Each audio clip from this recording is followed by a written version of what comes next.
Okay, so hello student, this is Malik Nabila. So we are starting with the second chapter. You people already have done with the first chapter, so we are going ahead with the second chapter, which is biological classification. Okay, so let's get started. Since the dawn of civilization, there have been many attempts to classify living organisms.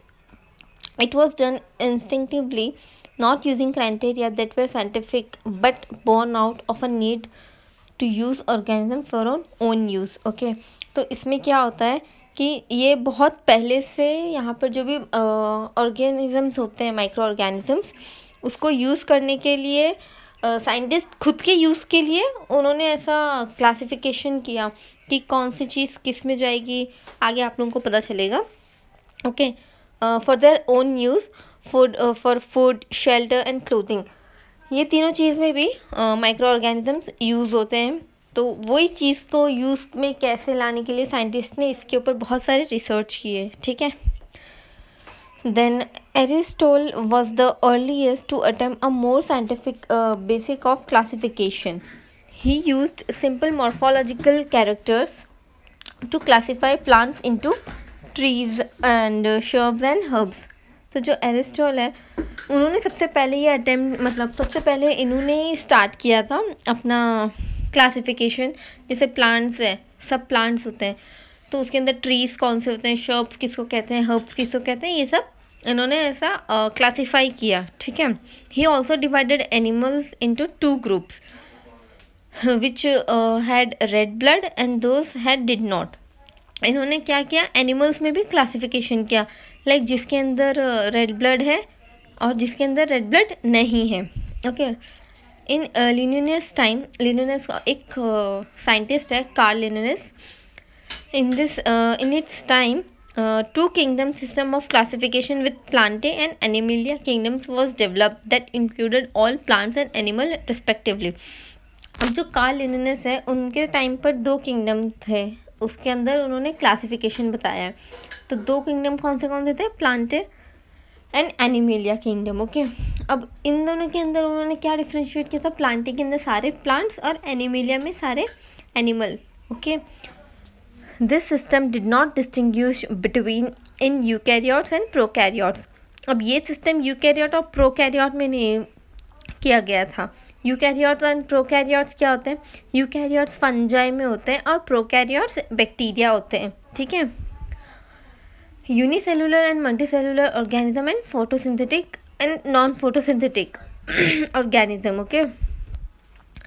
Then classification of organism into plants and animals was easily done and was easy to understand. Classification of organism, मतलब plants और animals का जो classify करना था वो बहुत easy था और उसको समझना भी बहुत अंडरस्टैंड था. But a large number of organism did not fall into either category. अब जो एकदम लार्ज नंबर में ऑर्गेनिजम्स थे, जिस बहुत सारे ऑर्गेनिज्म होते हैं, तो उसकी कैटेगरी में नहीं इनको शामिल किया गया था. Hence the 2 kingdom classification used for a long time was found इनएडिक्वेट. Beside gross morphology, a need was also felt for including other characteristics like cell structure, nature of wall, mode of nutrition, habitat, method of reproduction, evolutionary relationship, etc. Beside the gross morphology, इन्होंने क्या किया, gross morphology was, मतलब इस सब के characteristic के लिए उन्होंने किस किस का कैरेक्टरिस्टिक किया, मतलब किस किस चीज़ों में उन्होंने क्लासिफिकेशन किया, लाइक सेल स्ट्रक्चर, उन लोग का वॉल कैसा है, वो खाना उन लोग का ज़रिया किस ज़रिया है, उनका रहन सहन कैसा है, उनका रिप्रोडक्शन का मेथड कैसा है, लाइक सेक्सुअल और सेक्सुअल, एवोल्यूशनरी रिलेशनशिप, उनका का एवोल्यूशन क्या है, etcetera. Classification system of the living organism have hence undergone several changes over the time. अब क्लासिफिकेशन का जो सिस्टम है वो जैसे जैसे आगे बढ़ते गए वैसे वैसे सेवरल चेंजेस होने लगे. जैसे जैसे आगे आते गए, मतलब लाइक टाइम चेंज हुआ, वैसे वैसे चेंजेस होते गए. Though plant and animal kingdom have been a constant under all different system. Plant और एनिमल का जो किंगडम था वो कांस्टेंट था at all different system. The understanding of what groups or organism be included under this kingdom have been changing. The number and the nature of the other kingdom have also been understood differently by different scientists over the time. वही चीज़ है जैसे groups और organism change होते गए, दूसरे kingdom में changes आते गए, तो जो किंगडम है वो भी डिफरेंट सब जितने भी किंगडम्स है अलग अलग साइंटिस्ट ने बताया ओवर द टाइम, मतलब अपने अपने टाइम्स में सब होते गया. Okay okay so R.H. Whittaker in 1969 proposed a 5-kingdom classification. The kingdom defined by him were named Monera, Protista, Fungi, Plantae and Animalia. अब ये जो R.H. Whittaker है, इन्होंने 5 किंगडम का क्लासिफिकेशन निकाला है. ठीक है, उन्होंने उनको क्या क्या नाम दिया. फर्स्ट है Monera, second protista, fungi, Plantae and Animalia. The main criteria for classification used by him included cell structure, body organization, mode of nutrition, reproduction and phylogenetic relationship. अब उन्होंने इन सब ये सब पांचों क्लासिफिकेशन को किस मतलब लाइक किसका सेल वॉल है, किसका सेल वॉल नहीं है, किसका सेल वॉल स्ट्रक्चर कैसा है, बॉडी ऑर्गेनाइजेशन कैसा है, या मोड ऑफ न्यूट्रिशन कैसा है, या उनका रिप्रोडक्शन कैसा है, like sexual asexual and phylogenetic relationship किसका कैसा है, उसको कंपेयर करके उन्होंने एक सब क्लासिफिकेशन किया है. तो उसका टेबल यहाँ पर दिया हुआ है, आप लोग इसको अच्छे से पढ़ लीजिए क्योंकि ये बहुत इंपॉर्टेंट टेबल है. Okay, the 3 domain system has also been proposed that divides the kingdom Monera into 2 domain. अब मोनेरा जो किंगडम का है उसके अंदर 2 डोमेन है, लाइक उसके अंदर 2 कैटेगरी है. Leaving the remaining eukaryotic kingdoms in the 3rd domain and thereby a 6th kingdom classification. You will learn about this system in detail at higher classes. अभी इसको इतना ज़्यादा डीपली पढ़ने की ज़रूरत नहीं है क्योंकि आपको ये हायर क्लासेस में पढ़ाया जाएगा. तो let's get started with this. Only 5 kingdoms. Okay, let us look at this 5 kingdom classification to understand the issue and consideration that influence the classification system. अब इसमें क्या है कि इसमें कौन से इश्यूज हैं. ये सारे क्लासिफिकेशन में पांचों किंगडम के जो क्लासिफिकेशन है इसमें क्या इशू है, इसके अंदर क्या कंसिडर किया है, वो सब हमको अभी पढ़ना है. Earlier classification system included bacteria, blue green algae, fungi, Moses, ferns, gymnosperm and angiosperm under plants. अब पहले जब क्लासिफिकेशन किया था तो प्लांट्स के अंडर में क्या क्या आ गया था, like bacteria, blue green algae को साइनोबैक्टीरिया भी कहते हैं. Okay, fungi, mosses, ferns, gymnosperm and angiosperm, ये सब इन्होंने प्लांट्स के अंदर डाल दिया था. The character that unified this whole kingdom was that all the organism included had a cell wall in their cell. ठीक है, अब जितने भी सेल हैं तो उन लोगों ने क्या किया कि सारे सेल वॉल वाले जो जितने भी क्लासिफिकेशन है, लाइक इसके अंदर सेल वॉल है तो इन्होंने ये नहीं देखा कि इसके अंदर कुछ अलग चीज़ भी है, तो इसके अंदर सेल वॉल है तो इसको सब एक कैटेगरी में डाल दिया. ठीक है, this placed together group which widely differed in other characteristic. It brought together the prokaryotic bacteria and the blue-green algae with other group which were eukaryotes.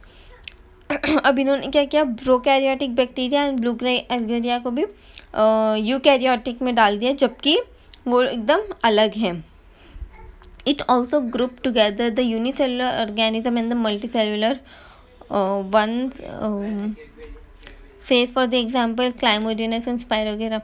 Like Chlamydomonas unicellular organism है, Spirogyra multicellular है. ठीक है, तो इन्होंने इन दोनों को भी एक ग्रुप में डाल दिया. उन्होंने ये नहीं बताया कि ये यूनिसेलुलर है तो इसको अलग करेंगे, ये मल्टीसेलुलर है तो अलग करेंगे. दोनों में सेल वॉल है तो उनको एक कैटेगरी में डाल दिया. बट अब क्लासिफिकेशन ऐसे आ रहे हैं कि जो यूनिसेलुलर भी है और जिसका सेल वॉल भी है उसका भी अलग कैटेगरी होगी और दूसरे की भी अलग कैटेगरी होगी. The classification did not differentiate between the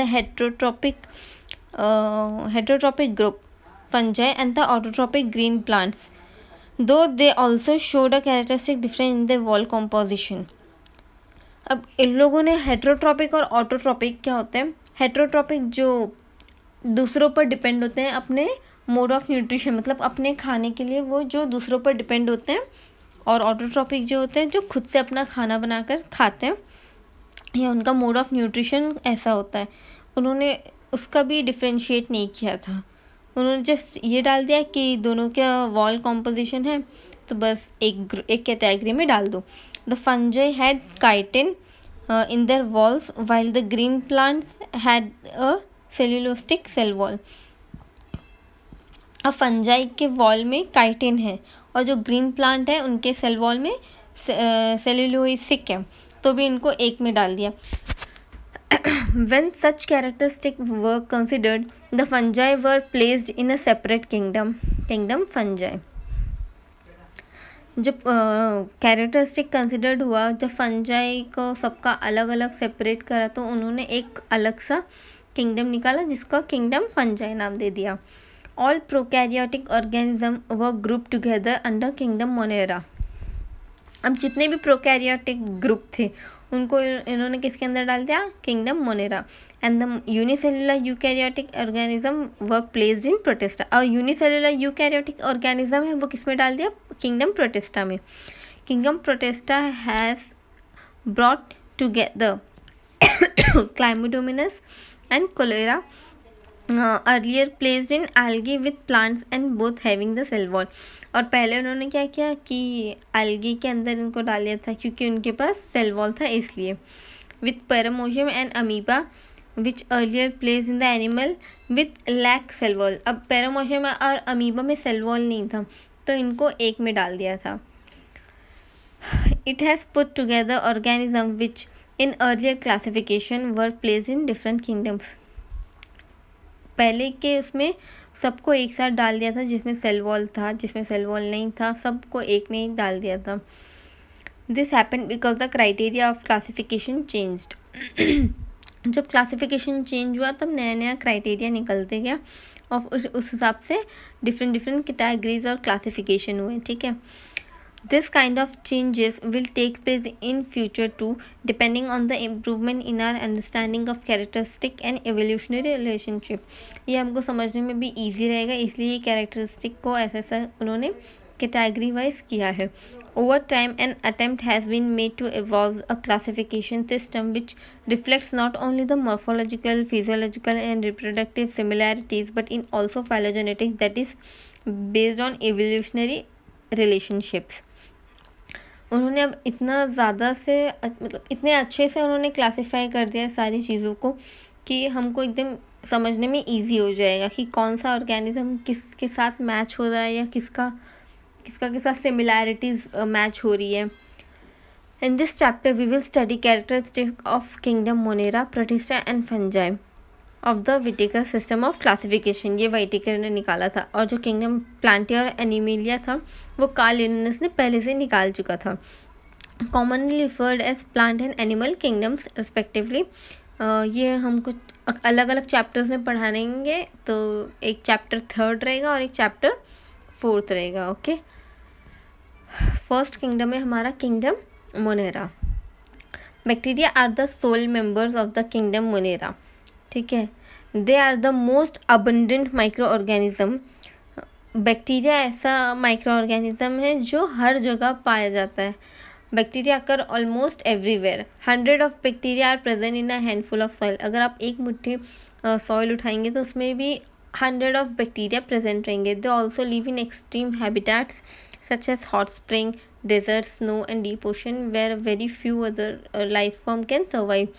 bacteria कहीं पर भी मतलब अपना जी सकते हैं, लाइक कितना भी हार्श एरिया रहे या कितना भी हॉट सॉइल या कैसा भी रहेगा ना, या कितना भी ठंडा रहेगा, तो they can survive, okay. Many of them live in or on other organism as parasite. Bacteria are grouped under 4 categories based on their shape: the spherical coccus, the rod-shaped bacillus, the comma-shaped vibrio and the spiral spirillum। Okay, यहाँ पर आप देख सकते हो ये cocci है, ये spherical shape में होता है, एंड ये बैसिलस है। दे आर रॉड शेप, उसके अंदर एक स्पोर्स भी होते हैं, दे आर स्पाइरेलियम, जिसमें जिसके दोनों एंड में फ्लैजेला प्रेजेंट होते हैं. ओके, इसमें मैक्स टू मैक्स 4 और 5 फ्लैजेला एक साइड में प्रेजेंट होते हैं. मिनिमम 3 रहता है. ठीक है. अब vibrio is a comma shape. ये कॉमा शेप में इसका शेप जो है कॉमा टाइप रहता है, तो इसको कॉमा टाइप. अब ये सिर्फ उसका स्ट्रक्चर सिर्फ शेप है, बट ऐसे बहुत सारे ऑर्गेनिजम्स हैं, तो उनको खाली से बताया गया है कि ये कॉमा शेप है, ये ऐसा है, लेकिन ऐसे बहुत सारे ऑर्गेनिजम्स हैं. Though the bacterial structure is very simple, they are very complex in behaviour. ये दिखने में बहुत सिंपल है, लेकिन इसका जो इसका जो बिहेवियर है वो बहुत कॉम्प्लेक्स है, बहुत लाइक समझने में बहुत प्रॉब्लम होगी. इसके लिए इसको एकदम ध्यान से पढ़ना पड़ेगा. Okay. Compared to many other organisms, bacteria as a group show the most extensive metabolic diversity. Some of the bacteria are autotrophic, that is they synthesize their own food from inorganic substrates. Some of the bacteria क्या है, जो अपना खाना खुद से बनाते हैं. ये कहाँ से बनाते हैं, वो भी inorganic substrates से. ठीक है. They may be photosynthetic autotrophic और chemosynthetic ऑटोट्रॉपिक. अब फोटोसिंथेटिक ऑटोट्रॉपिक मतलब ग्रीन प्लांट्स और समथिंग लाइक जो सनलाइट से बने. केमोसिंथेटिक मतलब लाइक ऑर्गेनिक इनऑर्गेनिक सबस्ट्रेट से ये लोग अपना खाना बना लेते हैं. The vast majority of bacteria are heterotrophs. जो भी जितने भी बैक्टीरिया है, मेजॉरिटी ये लोग हेट्रोट्रॉप्स होते हैं. They are depend on others organism or on dead organic matter for food. Okay. अब किंगडम मोनेरा के 2 पार्ट है, archaebacteria and eubacteria. Archaebacteria, this bacteria are special since they live in some of the most harsh habitats such as extremely salty areas. Salty areas को halophiles भी बोलते हैं.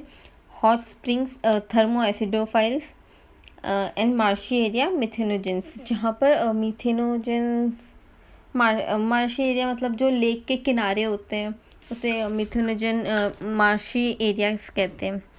Archaebacteria differ from other bacteria in having different cell wall structure. Archaebacteria है जो काफ़ी अलग है दूसरे बैक्टीरिया से, and they have a different cell wall structure. Okay, and this feature is responsible for their survival in extreme condition. अब इनका cell wall काफ़ी अलग है दूसरे बैक्टीरिया से, तो ये सर्वाइव कर पाते हैं हार्श कंडीशन में भी. Methanogens are present in the gut of several ruminant animals such as cow and buffaloes, and they are responsible for the production of methane biogas from the dung of these animals. Methanogens अगर वो काव और buffalo जब burp भी लेते हैं ना खाना खाने के बाद, तो वो लोग मीथेन प्रोड्यूस करते हैं. उनके डंग में से भी बायोगैस मीथेन निकलता है, जिसे हम बायोगैस कहते हैं.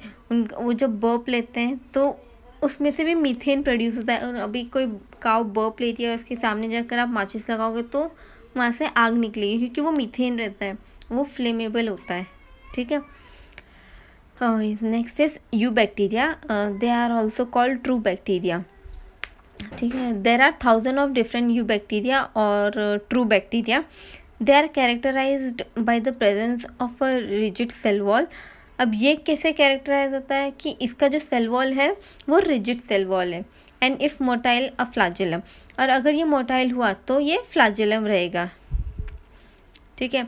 The cyanobacteria also refer as blue green algae as I already said. Okay, and they have chlorophyll A similar to green plants and they are photosynthetic autotrophs. अब ये यू बैक्टीरिया ऑटोट्रॉप्स है, मतलब ये अपना खाना खुद से बनाता है photosynthetically like a green plant, sunlight. Okay. The cyanobacteria are unicellular, colonial or filamentous. Cyanobacteria क्या है? यूनिसेलुलर, मतलब उसके अंदर एक ही सेल है. कॉलोनियल मतलब वो एकदम उसका एकदम पतला सा क्लोन टाइप है. फिलामेंटस मतलब एकदम बाहर से ऐसा फिलामेंटस मतलब बाहर से उन लोग का ऐसा बहुत सारे लेग्स होते हैं जिसके बहुत सारे फिलामेंटस होते हैं. फ्रेश वाटर, मरीन और terrestrial algae. The colonies are generally surrounded by gelatinous sheath. इसके आजू बाजू जो होते हैं वो शीत रहती है जिसको हम जिलेटिनियस शीत कहते हैं. They often form a blossom in polluted water bodies. अगर ये पोल्यूटेड वाटर है तो और अगर इसमें ये साइनोबैक्टीरिया रहा तो ये दिक्कत आता है क्योंकि इसके आजू बाजू जो शीत है वो उसमें ब्लॉसम इफेक्ट देता है तो उसमें भी वो ज़्यादा दिक्कत आता है. Some of these organism can fix atmospheric nitrogen in specialised cell called heterocyst. Example Nostoc and Anabaena. अब सम ऑफ दिस मतलब ये जो ऑर्गेनिज्म है ये लोग एटमॉस्फेयर में जो नाइट्रोजन होते हैं उसको भी फिक्स करके रखते हैं. उन लोगों के पास ऐसा सेल होता है उसको हम लोग कहते हैं हेट्रोसिस्ट. एग्जाम्पल क्या है? Nostoc and anabaena. ये दोनों जो एग्जाम्पल है इसको अच्छे से याद कर लेना क्योंकि एग्जाम्पल्स भी बहुत ज़रूरी होते हैं, आते हैं एग्जाम्स में, MCQs में या किसी में भी पूछ सकता है. Chemosynthetic autotrophic bacteria oxidise various inorganic substance such as nitrate, nitrites and ammonia and use the released energy for their ATP production. अब जो ये बैक्टीरिया है वो क्या ऑक्सीडाइज करते हैं? बहुत सारे इनऑर्गेनिक सब्सटेंस ऑक्सीडाइज करते हैं. कौन से? Nitrate, nitrites and ammonia. और ये एनर्जी रिलीज करते हैं किसके लिए? ATP प्रोडक्शन के लिए. और ATP क्या होता है? Adenosine triphosphate. They play a great role in recycling nutrients. अब रिसाइकलिंग न्यूट्रिएंट्स को रिसाइकलिंग के लिए भी ये लोग बहुत इम्पॉर्टेंट है. कौन से nutrients? Nitrogen, phosphorus, iron and sulphur. Heterotrophic bacteria are most abundant in nature. ये हर जगह रहते हैं हेटरोट्रॉपिक बैक्टीरिया जैसे मैंने पहले बताया है. The majority are important decomposers. अब जो ज़्यादा से ज़्यादा बैक्टीरिया होते हैं वो किस लिए इम्पॉर्टेंट होते हैं? डिकम्पोज करने के लिए.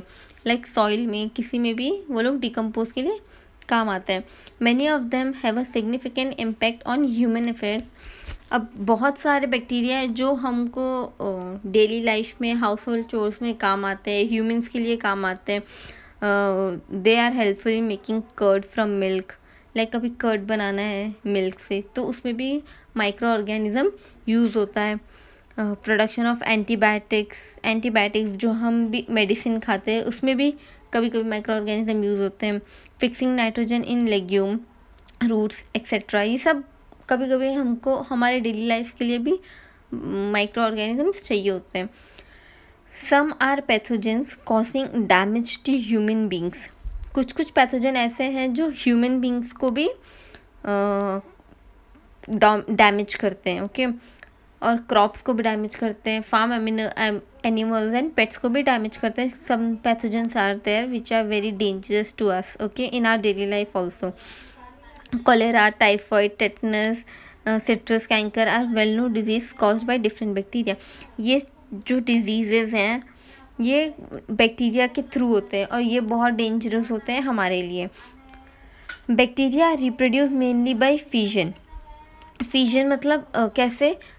अलग होके. लाइक इस डायग्राम में आप लोग देख सकते हो ये पूरा एक सेल था गोल सा, फिर ये लोग अपने आप में ही डिवाइड हो जाते हैं.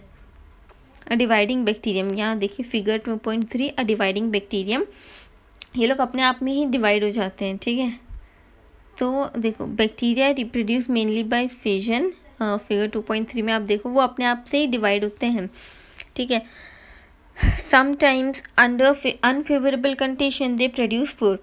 अब जब उनका फेवरेबल कंडीशन नहीं रहता, मतलब जब उनका फेवरेबल कंडीशन मतलब लाइक उनका कंडीशन सही नहीं रहता है तो वो लोग स्पोर्स प्रोड्यूस करते हैं. They also reproduce by a sort of sexual reproduction. अब ये तो असेक्शुअल था जो खुद से हो जाता था, लेकिन यहाँ पर सेक्शुअल रिप्रोडक्शन भी होता है by adopting a primitive type of DNA transfer from one bacterium to other. अब एक बैक्टीरिया से डीएनए मटेरियल लेना होता है, वो लोग डीएनए मटेरियल एक बैक्टीरिया से दूसरे के अंदर लेते हैं, उसे सेक्सुअल रिप्रोडक्शन कहते हैं। एक बैक्टीरिया से जो दूसरे बैक्टीरिया में डीएनए ट्रांसफ़र होता है उसे सेक्सुअल रिप्रोडक्शन कहते हैं। तो बैक्टीरिया ऐसे भी उनका सेक्सुअल रिप्रोडक्शन ऐसे भी होता है। और असेक्सुअल में क्या होता है, फिजन होता है, जो अपने आप में खुद को डिवाइड कर देते हैं, उनको किसी और अदर डीएनए की ज़रूरत नहीं होती या किसी डीएनए ट्रांसफ़र की ज़रूरत नहीं होती। The mycoplasma are organism that completely lack a cell wall. जो माइकोप्लाज्म है उसके अंदर सेल वॉल की बहुत कमी होती है, सेल वॉल उसके अंदर रहता ही नहीं है। They are the smallest living cell known and can survive without oxygen. ये सबसे छोटा लिविंग सेल है और विदाउट ऑक्सीजन भी ये सर्वाइव कर सकता है। Many mycoplasma are pathogenic in animal and plants. अब ये दोनों बहुत डेंजरस भी होते हैं। Mycoplasma are very dangerous for animal and plants. Okay, next है हमारा किंगडम प्रोटिस्टा।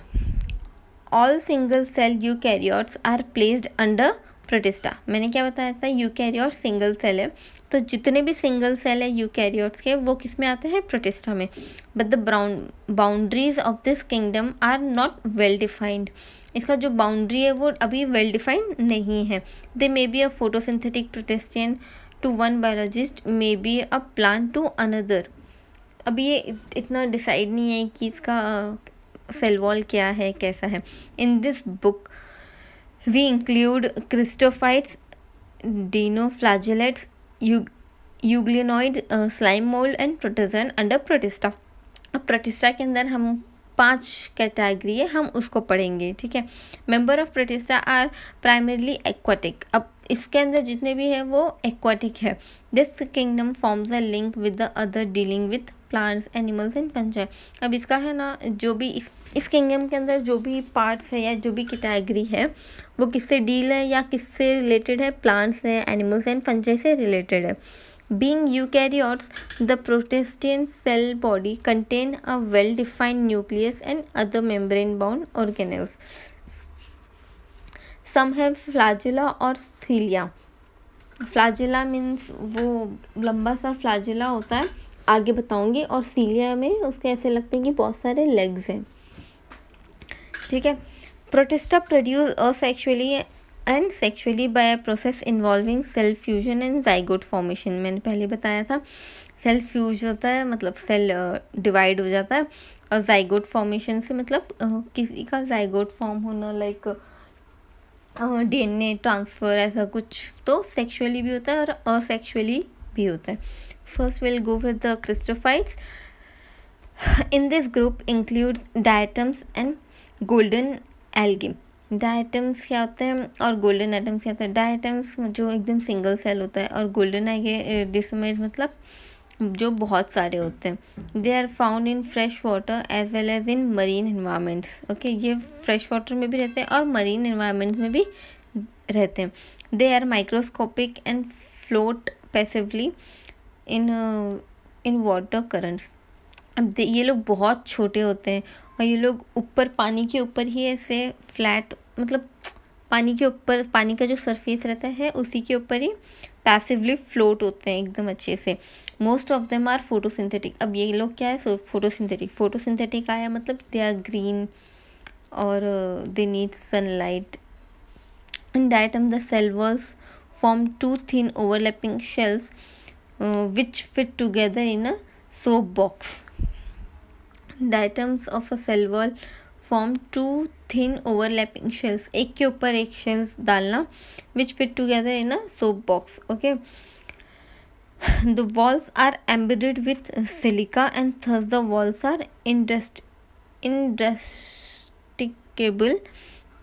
walls किससे embedded है, सिलिका से, and thus the wall are indestructible मतलब वो टूटने पे टूट नहीं सकता, इतना मजबूत हो जाता है, ठीक है, क्योंकि सिलिका से कवर्ड है।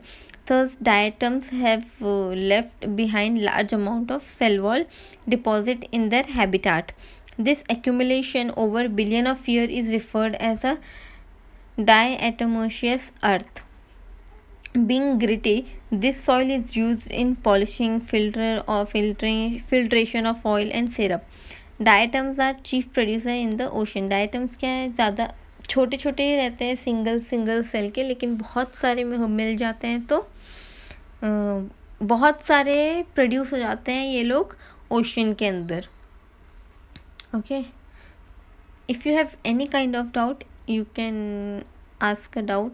I will surely solve it. Okay, second we'll go with the dinoflagellates. This organism are mostly marine and photosynthetic. अब ये ऑर्गेनिज्म क्या है, मरीन में ही रहता है और ये फोटोसिंथेटिक है. ठीक है, they appear yellow, green, brown, blue and red depending on the main pigment present in the cells. अब इस सेल्स के अंदर कौन सा पिगमेंट ज़्यादा है उसके ऊपर डिपेंड करता है इसका कलर, मतलब ये लोग कैसे दिख कर आएंगे. The cell wall has stiff cellulose plates on the outer surface. इसका जो आउटर सरफेस है उसके ऊपर एकदम स्टिफ, मतलब एकदम मजबूत सेल्यूलोज का प्लेट है. लाइक आप इसमें देख सकते हो, जो ये है पूरा, इसमें ए वाला, ये पूरा इसके ऊपर सेल्यूलोज का एकदम स्टिफ सेल्यूलोज प्लेट्स है जिससे टूटता नहीं है. ओके, यार डैमेज नहीं हो पाएगा. ठीक है, then the cell wall has most of them have 2 flagella. अब फ्लैजेला क्या होता है मैं बताती हूँ. इस सबके डायग्नोफिलेट्स में most of the dinoflagellates have 2 flagella. One lies longitudinally and the other transversely in the furrow between the wall plates. अब ये दिख रहा है आपको, एक जो यहाँ से बड़ा सा ब्लैक कलर का जो आ रहा है लॉन्गिट्यूडनली, मतलब ऐसे लंबा सा, 2 फ्लैजेला है. जो ब्लैक कलर का दिख रहा है आपको ऐसा, ये और एक जो होता है वो वॉल के बीच में होता है, जैसे कि आप यहाँ देख सकते हो ये वाला. ओके,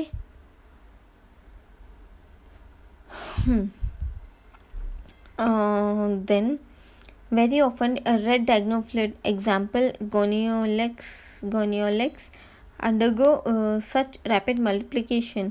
ओके, जो वेरी ऑफन, जो बहुत ऑफनली, मतलब बहुत जल्दी, तो red dinoflagellates undergo such rapid multiplication. अब इसका मल्टीप्लिकेशन बहुत, मतलब इसका रिप्रोडक्शन बहुत जल्दी होता है, that they make a sea appear red. Okay, इसका रिप्रोडक्शन इतना ज़्यादा हो जाता है कि जो अगर ये लोग सी में ग्रो होते हैं तो सी का जो अपर सरफेस होता है वो पूरा रेड कर देते हैं. उसका एग्जाम्पल है Gonyaulax. Okay, toxin released by such large number में even kill other marine animals such as fishes. अब इनके अंदर टॉक्सिन होता है, तो जब ये लोग लार्ज प्रोडक्शन में मल्टीप्लाई होते हैं तो ये लोग ज़्यादा टॉक्सिन प्रोड्यूस करते हैं. अब जब ज़्यादा टॉक्सिन प्रोड्यूस करते हैं तो पानी में रहने वाले अदर एनिमल्स को भी ये लोग किल कर देते हैं, जैसे कि fish. Okay, next is euglenoids. Majority of them are fresh water. ये लोग फ्रेश वाटर ऑर्गेनिज्म है. They are found in stagnant water. Instead of cell wall they have a protein rich layer called pellicle which make their body flexible. अब इन लोग के पास cell wall नहीं है. ठीक है, instead of cell wall they have a protein rich layer. इन लोग का जो सेल वॉल की जगह पे प्रोटीन रिच लेयर पेलिकल है, जो इनकी बॉडी फ्लेक्सिबल बनाती है. मतलब इनकी बॉडी एक शेप में नहीं रहती, कभी सर्कल बन जाती है, कभी कोई शेप बन जाती है. मतलब जो शेप में, लाइक क्ले होता है ना, जैसे कि कोई भी शेप बना लो, वैसे ही इनकी बॉडी भी होती है. They have 2 flagella, a short and 1 is long. एक इन लोग के पास 2 फ्लैजेला होते हैं. देखिए, एक जो ऊपर जा रहा है वो लॉन्ग फ्लैजेला है और जो नीचे आ रहा है वो शॉर्ट फ्लैजेला है. और ये लोग कोई भी शेप में आ सकते हैं. ठीक है, though they are photosynthetic in the presence of sunlight. ये फोटोसिंथेटिक है और ये लोग सनलाइट में ज़्यादा रहते हैं. When deprived of sunlight they behave like. जब इनको सनलाइट नहीं मिलती है तो ये लोग हेट्रोट्रॉप्स रहते हैं, और जब सनलाइट मिलती है तो ये लोग ऑटोट्रॉप्स रहते हैं. When deprived of sunlight they behave like heterotrophs by predating on other smaller organism. मैंने कहा ना, हेट्रोट्रॉप्स मतलब दूसरे ऑर्गेनिज्म पे डिपेंड हो जाते हैं और उन लोग को खाने लगते हैं. Interestingly the pigment of euglenoids are identically to those present in higher plants, example Euglena. अब इन लोग का जो पिगमेंट कलर होता है वो इन लोग के जो हायर प्लांट्स में जो रहता है ना, उन लोग का यही कलर आ जाता है। लाइक कभी रेड है तो रेड आ जाएगा हायर प्लांट्स, कभी ग्रीन है तो ग्रीन हायर। अगर जैसे कोई बड़े पेड़ पर है तो अगर वो वहाँ पर रहा तो उनका पिगमेंट उन्हीं के हिसाब से, लाइक रेड कलर का ट्री है तो रेड कलर का पिगमेंट, मतलब वो लोग रेड कलर में दिखेंगे, ग्रीन है तो ग्रीन में दिखेंगे, ऐसा होता है। ठीक है, यहाँ पर दिया हुआ है यूग्लेनॉइड। फोर्थ है slime moulds. Slime moulds are saprophytic protista. Okay, they are saprophytic protista, ये भी एक टाइप है। The body moves along decaying twigs and leaves engulfing organic material. अब ये लोग क्या है कि ये लोग मूव होते हैं, ठीक है। अब मूव होते हैं तो इन लोग का भी कोई शेप नहीं होता, एनगल्फ कर देते हैं कोई भी चीज़ को, कोई भी खाने की चीज़ को। Under suitable condition they form an aggregation called plasmodium. अब ये लोग अपने सूटेबल कंडीशन में, जैसे इनको चाहिए वैसे कंडीशन में है, तो दे फॉर्म एन एग्रीगेशन, ये एक एग्रीगेशन फॉर्म करते हैं जिसको प्लाज्मोडियम कहते हैं, विच में grow and spread all over the several feet. अब इन लोग अपने सूटेबल कंडीशन में हैं तो ये लोग ग्रो होंगे और जल्दी जल्दी स्प्रेड होंगे, इतना स्प्रेड होंगे कि 1 फीट 2 फीट 3 फीट में स्प्रेड हो जाएंगे। During unfavourable condition the Plasmodium differentiates and form fruiting body bearing spores eight there tips. अब इनको उनकी कंडीशन, उनके मन पसंद कंडीशन नहीं मिली तो प्लाज्मोडियम डिफरेंशिएट हो जाएंगे, मतलब ये लोग कैसे स्प्रेड होते थे ना, तो अगर इनको कंडीशन वैसा नहीं मिला तो ये लोग डिफरेंशिएट, ये लोग अलग अलग हो जाएंगे। और जो भी फ्रूटिंग बॉडीज़ है, जो भी चीज़ रहेगी या जो भी फ्रूट है जिसके, तो उन लोग के ऊपर ऐसा स्पोर्स आ जाएंगे उनके टिप्स के ऊपर। The spore possesses true walls. अब स्पोर्स क्या पोसेस करता है? ट्रू वॉल्स पोसेस करता है। They are extremely resistant and survive for many years. अब ये लोग एकदम एक्सट्रीमली रेजिस्टेंस है, सर्वाइव कर लेंगे कितने भी साल, ठीक है। इवन अंडर एडवर्स कंडीशन, कितना भी हार्श कंडीशन रहेगा पर they can survive. Okay, the spore are dispersed by air currents. अब जो स्पोर्स हैं ये लोग हट भी सकते हैं हवा से, या हवा का झटका या हवा चल रही तो द स्पोर्स कैन डिस्पर्स्ड। अब जब एक तरफ से दूसरी तरफ स्पोर्स जाएगा तो वो वहाँ पर ग्रो होना स्टार्ट कर देगा। Okay, protozoans. All protozoan are heterotrophs and lives as a predator or parasites. अब प्रोटोजोन क्या है? They are heterotrophs, okay, and they are live as a predator. ये लोग हेटेरोट्रॉप्स है, दूसरे ऑर्गेनिज्म पे डिपेंड करते हैं। They are believe to be primitive relatives of animals. There are 4 major group of protozoans. अब प्रोटोजोन के 4 मेजर ग्रुप है, कौन से हैं? फर्स्ट है amoeboid protozoan. This organism live in fresh water, sea water and moist soil. ये कहाँ रहते हैं? फ्रेश वाटर में रहते हैं, सी वाटर में रहते हैं और मॉइस्ट सॉइल में प्रेजेंट रहते हैं। They move and capture their prey by putting out pseudopodia.